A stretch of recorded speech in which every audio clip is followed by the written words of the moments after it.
Welcome back, explorers, to day 5 of our 7-day English Fluency Challenge. I am Emma. And I am David. Today is going to be such a fun episode because we are stepping outside, putting our phones away, and exploring the city. That is right. Today is all about asking for directions. But we are adding a very special twist. We aren't just going to look for boring train stations or banks. Today, we're going to get wonderfully lost and ask locals how to find the best hidden gems and street food. That is my favorite way to travel. Sometimes getting lost is the best way to discover amazing places. But if you don't speak the language, getting lost can be really scary. Exactly. That is why we are going to practice the exact sentences you need to confidently stop a stranger, ask for help, and follow their instructions. And of course, we are using our shadowing technique. When you hear us say a sentence, repeat it out loud immediately. Copy our rhythm and our pronunciation. Build that muscle memory. And before we hit the streets, I want to share a quick secret about American culture. Many English learners use the word sorry when they want to stop a stranger on the street to ask a question. But native speakers rarely use that word for this situation. Really? I used to say, sorry, where is the museum all the time. I thought I was being polite. I will tell you exactly why that sounds a little unnatural to native ears and what magic word you should use instead in just a few minutes. I can't wait to learn that. All right, let's pretend we are standing on a busy street corner in New York and we are completely lost. Let's go. All right, here is the secret. When you say sorry on the street, native speakers immediately think you did something wrong, like you stepped on their foot or bumped into them. I see. So, sorry is for when you make a mistake. But what should we use instead? If you just want to politely get someone's attention, the perfect magic phrase is, "Excuse me." It is friendly, polite, and completely natural. That makes so much sense. Sorry is an apology, but excuse me means please look at me. Let's practice that. Listen and repeat out loud. Excuse me. Beautiful. Now that the stranger has stopped walking and is looking at you, you need to explain your problem. You don't need to be embarrassed. Just say, "I am lost. Can you help me?" That is so simple and direct. Let's put it all together. Listen and shadow. Excuse me, I am lost. Can you help me? Perfect. Most people are very happy to help tourists. Now, if you are looking for a specific place, like a great spot to eat, you don't need a complicated long sentence. Just use our magic phrase and ask, "Where is?" Yes! Let's ask about the food. You can simply say, excuse me, where is the nearest street food market? I love that question. Let's practice it together. Remember to copy the rhythm. Listen and repeat. "Excuse me, where is the nearest street food market?" Great job! Now the stranger is going to tell you exactly where to go. But listening to directions in English can be very confusing. They use words like blocks, straight, and across. Don't worry. In the next part, we will teach you the 3 most important direction words you need to listen for, so you know exactly which way to walk. When a local gives you directions, the first thing they usually tell you to do is keep walking in the same direction. They will say, "Go straight." This is our first very important direction phrase. Listen and repeat out loud. Go straight. Good. But they won't just say, "Go straight." They will tell you how far to walk. And here is where many tourists get completely confused. Native speakers, especially in America, rarely use meters or kilometers for walking.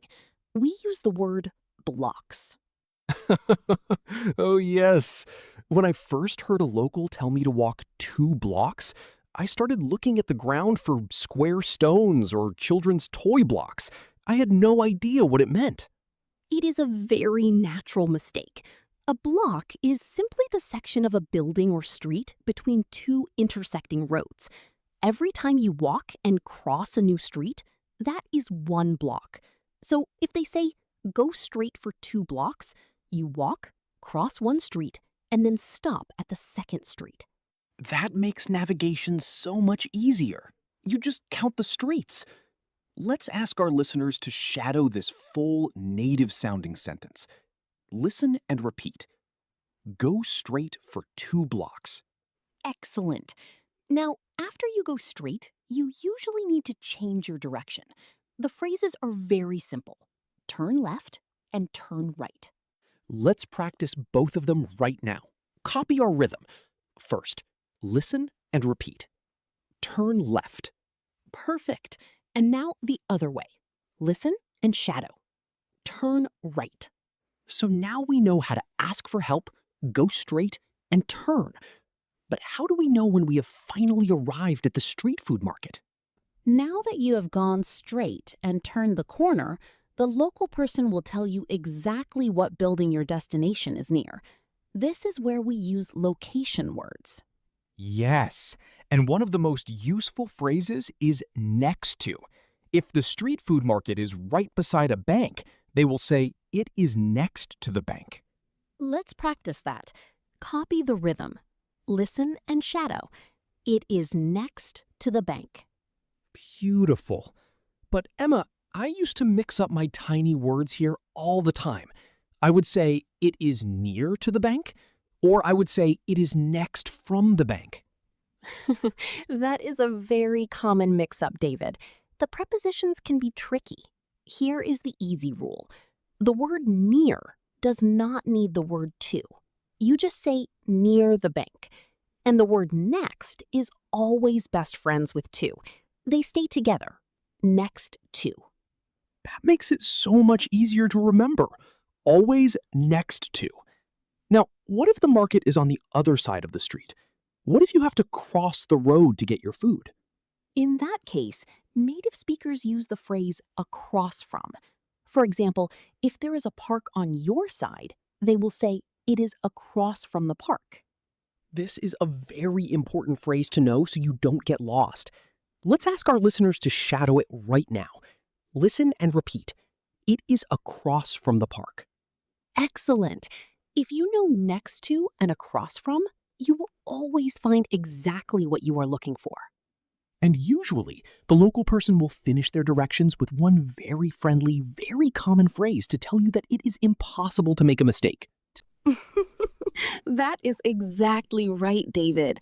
Usually, when a local gives you great directions, they want to give you confidence. So they will finish by saying you can't miss it. The first time someone said that to me, I thought it was a challenge. I thought, watch me, I can definitely make a mistake and miss it. It is a very funny phrase if you translate it literally, but it simply means the building or the food market is very big, very colorful, or very easy to see. It means it is obvious. It is a classic native phrase. Let's ask our listeners to shadow it together. Listen and repeat. You can't miss it. Awesome. Now, speaking of getting lost and finding things, we are very curious about you, our listeners. Yes, we want to ask you a quick question right now. Are you the kind of person who has a natural GPS in your brain, or do you get lost easily? Pause the video and tell us the truth in the comments below. Just type, I never get lost, or I always get lost. I will be the first to admit I always get lost without my phone. Go write your comment right now and let's see how many explorers we have watching. Okay, let's imagine you followed the directions perfectly. You found the street food market and it smells absolutely amazing. There are so many small shops and carts. But because it is a new country, you don't know what any of the food is. You see people eating delicious things on sticks, but there is no menu. How do you ask what you are eating? The easiest way to start is to just point at the food that looks delicious and ask a very simple question. What is this? Yes, it is short, direct, and perfect. Let's ask our listeners to shadow it. Listen and repeat. What is in this? Great. But sometimes the name of the food doesn't tell you anything. If the vendor says it is a samosa or it is a churro, you might still wonder what you are actually eating. Absolutely. I need to know if it is meat, vegetables, or something completely crazy. So, how do we politely ask about the ingredients? You don't need to use the big word ingredients. A very natural, native sounding question is simply, what is in this? That is so easy to remember and say. Let's shadow that together. Copy our rhythm. Listen and repeat. What is in this? Excellent. And if you are traveling to a place like Mexico, India, or Thailand, and you don't like very hot food, you must ask one more question before you buy it. You should ask, is it spicy? Oh, that is a survival question right there. My mouth has been on fire too many times because I forgot to ask that. Let's practice it. Listen and shadow. Is it spicy? Beautiful. Now you know exactly what you are ordering.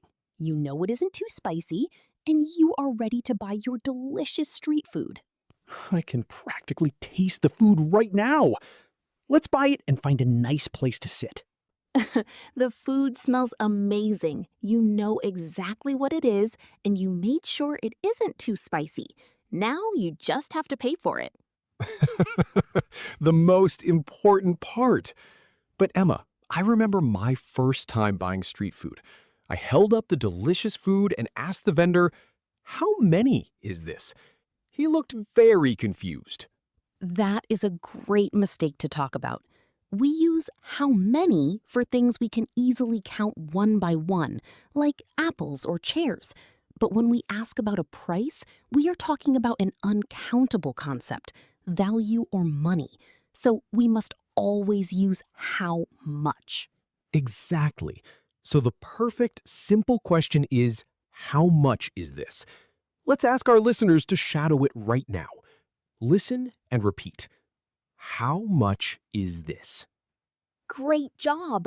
Now you have paid for your delicious food, but street markets are usually very crowded. You look around and there are no completely empty tables. Yes, that always happens. You usually have to share a table with strangers, but you can't just walk up and sit down silently. That can seem very rude. Right. You need to politely ask if the empty chair belongs to someone else.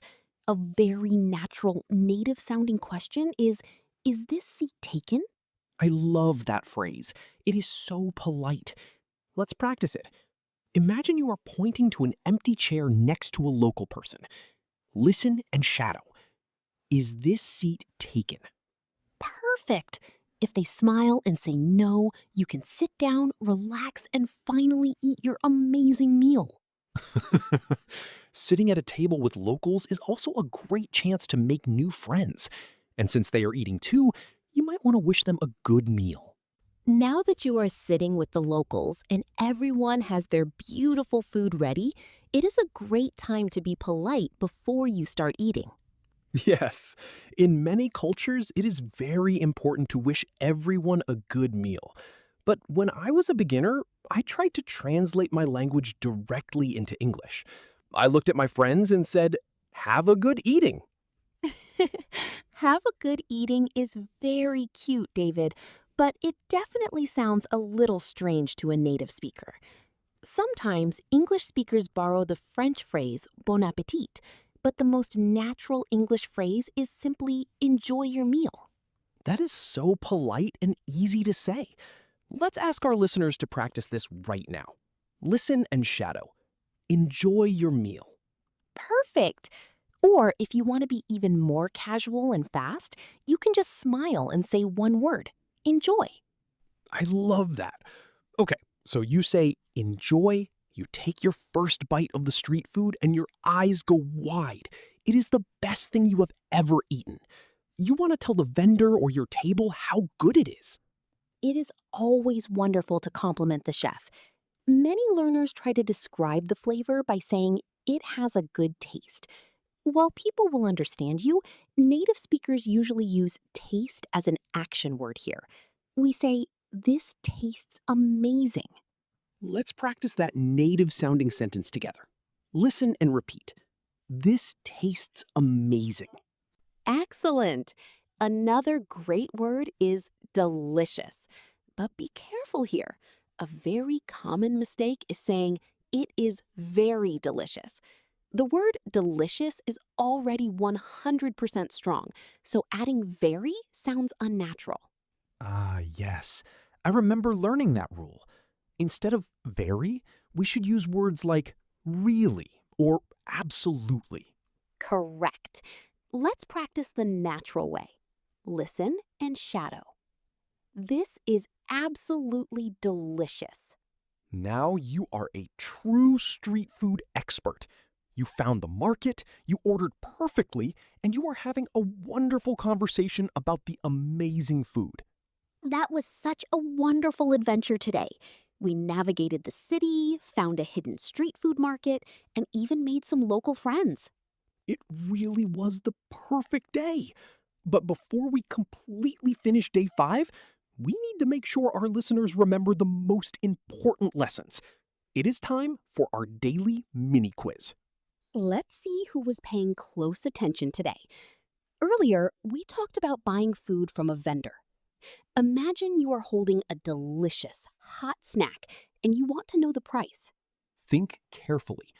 What is the correct native-sounding question to ask? Do you ask, how many is this? Or do you ask, how much is this? Remember the rule we discussed about counting things versus talking about money and value. Make your choice and say your answer out loud right now.